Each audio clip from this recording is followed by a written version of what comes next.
Oke guys, kembali lagi bersama saya Hasani Farhan di podcast kesayangan kita semua. Kali ini podcast kita akan seru banget karena kita akan kedatangan tamu yang sangat-sangat spesial, yaitu salah satu dokter influencer. Ya, dokter ini udahlah cantik, terus kompeten, dan yang gak kalah lagi dokter ini masih jomblo dong. Jadi buat para penonton yang jomblo silakan merapat untuk liatin video ini.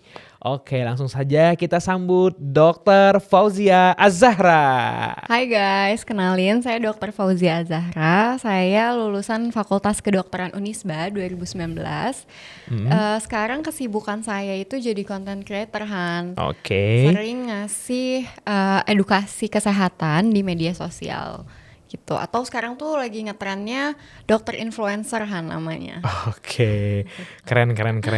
Jadi guys, buat teman-teman yang nonton, yang belum tahu siapa Dr. Fauzia Az-Zahra, sekilas gue jelasin sedikit ya.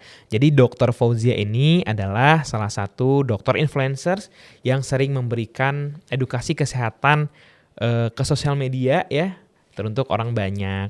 Kalau dia ngomong, dia ngasih edukasi kesehatan ke masyarakat ya lewat sosial medianya, kita tuh nggak kerasa kayak diceramahin gitu, kayak lagi sharing session aja gitu. Bisa. Makasih loh ya. Sama-sama. Bener kan tapi ya? Semoga bener sih. Oke. By the way, sebenarnya yang bikin gua kepo itu kita kan taunya jadi dokter itu susah ya. Kayak waktu sekolahnya lama, terus biayanya juga nggak murah ya kan? Betul. Boleh nggak sih jelasin sedikit? Emang susah itu ya sekolah kedokteran? Gimana ya, kalau di kedokteran itu kan panjang banget nih, Han, Oke. sebenarnya perjalanannya tuh. Mungkin aku ceritain dari awal ya. Boleh. Jadi awalnya tuh ospek. Nah pas ospek itu kita udah harus datang pagi, dikumpulin di lantai 1 untuk di absen.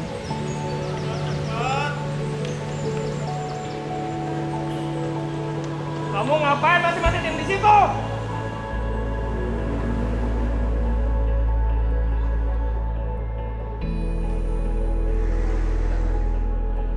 Setelah itu kita disuruh naik ke lantai 8 nih, Han. Nah coba bayangin, setiap pagi kita harus naik ke lantai 8 dan kita nggak boleh naik lift, Han. Kita harus naik tangga. Pokoknya di situ tuh teman-temanku tuh ada yang udah ngos-ngosan, ada yang udah duduk-duduk di tangga gitu loh karena capek. Wajar sih. Terus ada juga beberapa temanku yang udah mulai menyesali masuk ke kedokteran. Kita disuruh cepet-cepet buat masuk ke ruangan lecture. Oh ya, by the way, lecture itu kayak aula gitu, Han. Jadi itu ruangan yang biasa dipakai buat ruang perkuliahan gitu.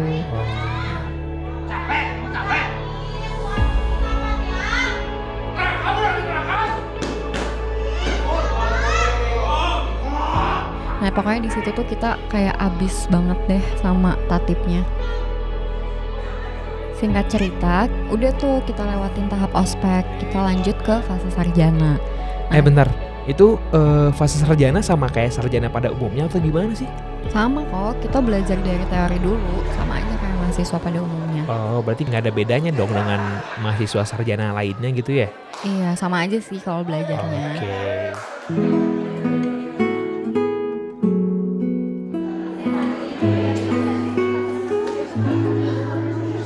Selamat pagi semuanya. Dalam dunia praktik kedokteran, penulisan resep ini menjadi sangat. Ini memang dadakan sekali.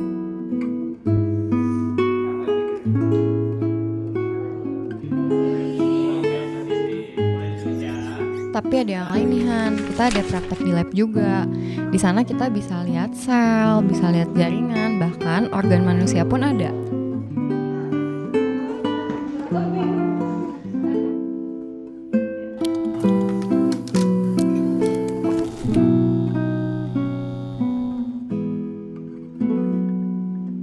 Oke, kita lanjut ya. Oke.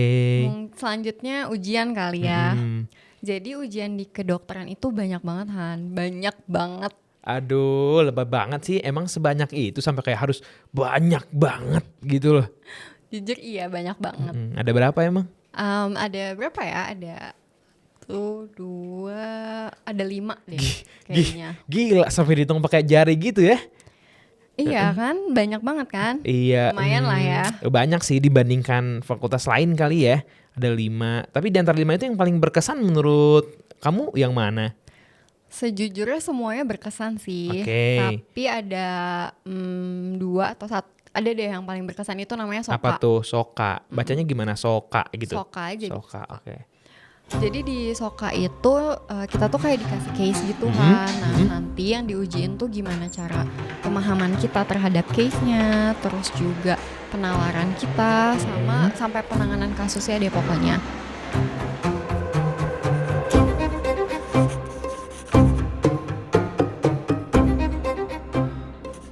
Di sini nih orang-orang mulai ngerasain yang namanya Soka Syndrome. Oh, Soka Syndrome. Memang Soka Syndrome itu jadi ya biasa sih gejala-gejala yang muncul pas mau Soka dimulai gitu. Kayak orang-orang mulai pada ngerasa mau muntah, sakit perut, pusing, gemeter. sampai segitunya ya? Iya biasalah. Oh, jadi semua muncul gitu. Kita masuk ke ruang ujiannya dan diuji sama 2 penguji yang ada di situ. Oke. Oh, pengujinya berarti ada 2 di dalam satu ruangan? Iya, ada 2 di situ. Oh gitu. Nah, tapi yang bikin tegangnya lagi dan bikin ujian ini beda dari ujian yang lain itu, kelulusannya tuh langsung dikasih tahu pada saat itu juga kan. Jadi itu deg-degan banget sih part itu.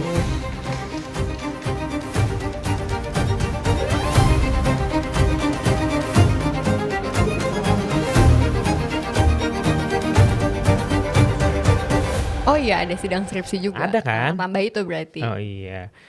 Sidang skripsi di kedokteran bikin tegang gak sih? Jujur nggak terlalu ya. Lah kenapa? Bukannya sidang skripsi itu salah satu ujian yang ditakutin sama mahasiswa ya?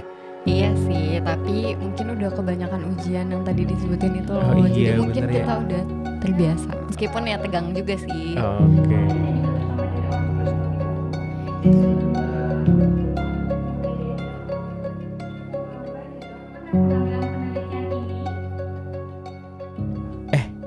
Gue tuh penasaran ya, kan kalau misalnya di kampus-kampus lain di luar kedokteran tuh, beres sidang skripsi kan kayak udah beres gitu, kayak udah tenang, nggak ada apa-apa, kayak udah dapat gelar gitu kan, Iya. tinggal nunggu wisuda. Nah kalau di kedokteran sama nggak sih, atau memang ada tahapan lain gitu, ataupun tahapan lanjutan setelah dari itu?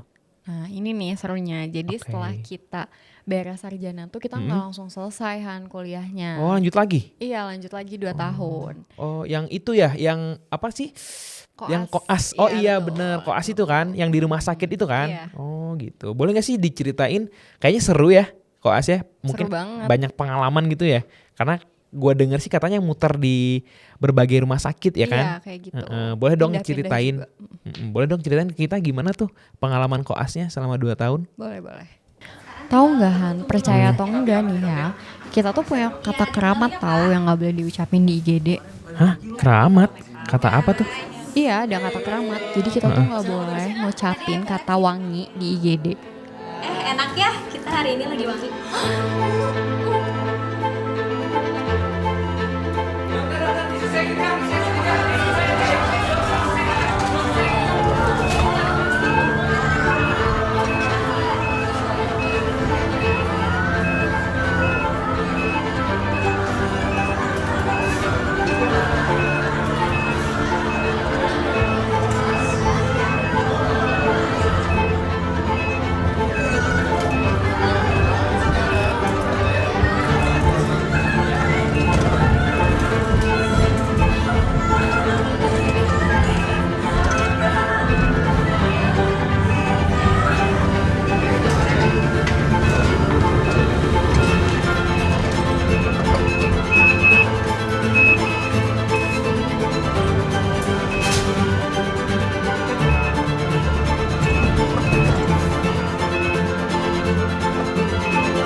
Nah selain itu juga kadang-kadang pas jaga tuh kita suka ditelepon nih sama dokter untuk diminta naik oka.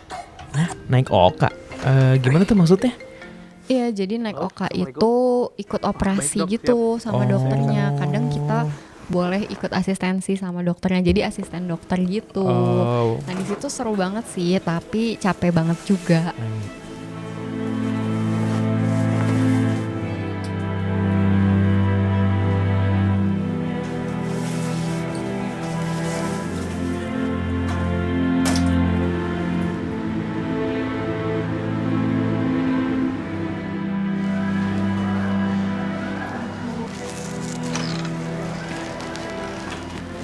Selamat pagi Pak. Gimana keadaannya hari ini Pak? Ya gini aja dong. Masih lemes ya? Sini saya periksa dulu ya. Apa Pak? Ibu, namanya Bapak siapa? Bapak Yanto. Bapak Yanto. Kamu salah orang. Coba kamu. Ada yang megang nggak pasien ini? Saya dok. Kamu saya. Ya sok. Keluhannya batuk dok. Dari batuknya ini 3 bulan belum berobat juga dok. Minum paracetamol aja dok. Apa lagi? Segitu doang dari tadi kamu visit. Iya dok. Coba yang lain ada yang pegang lain. Berlima nih. Bukan pasien saya, Dok. Bu, hasil lab hari ini belum keluar ya. Nanti harus diperiksa dulu hasil labnya. Mungkinan boleh pulangin, nanti saya kasih tahu sore ya. Ya udah, mungkin saya izin pamit Pak.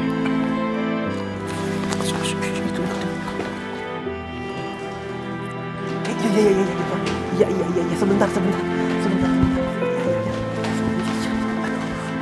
Nah dan fase koas itu ya Han, kita tuh diuji banget mentalnya. Jadi kita tuh sering banget deh dimarahin sama dokter, meskipun mereka marahinnya demi kebaikan kita sih ya. Oh gitu. Tapi kita juga kalau udah capek banget lagi jaga malam nih, kadang-kadang kita juga agak nekat sih buat kabur dari jaga. Wah, berani banget ya. Maaf ya Tapi jangan dok. bocor ya lo ke dokter jaga. Kemana teh? Pulang dulu Pak. Iya. Teh. Nah setelah koas beres masih ada lagi nih Han yang harus dihadepin. Apa tuh? Ini jauh lebih tegang dari apapun. Masih ujian juga. Perasaan tegang mulu deh, pantas dokter nggak ada yang relax. Ya gitulah. Ini tuh tegangnya karena ujian ini tuh menentukan kita layak atau enggak jadi dokter gitu Han. Jadi setelah 5,5 tahun kita menjalani pendidikan dokter, kita diuji nih di 2 ujian ini.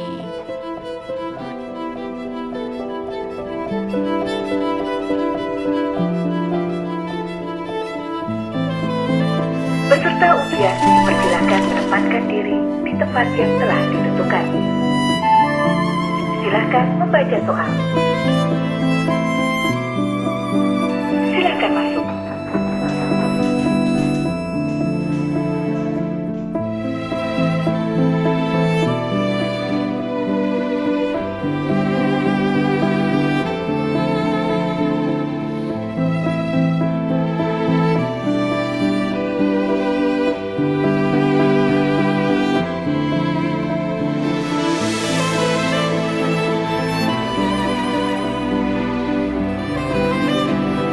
Waktu habis. Silakan pindah ke stasiun berikutnya.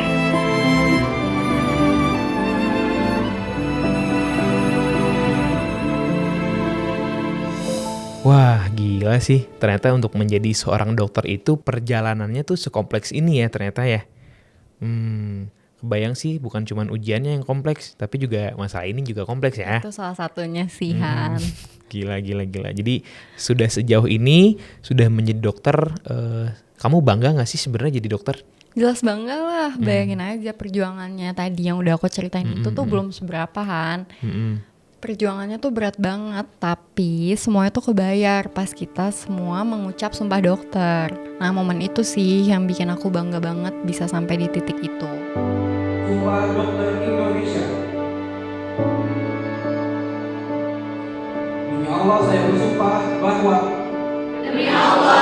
bersumpah bahwa saya akan membaktikan hidup saya guna kepentingan peri kemanusiaan. Saya akan menghormati setiap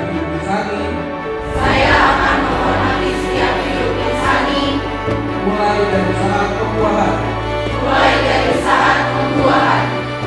Saya ikrarkan sumpah ini dengan sungguh-sungguh.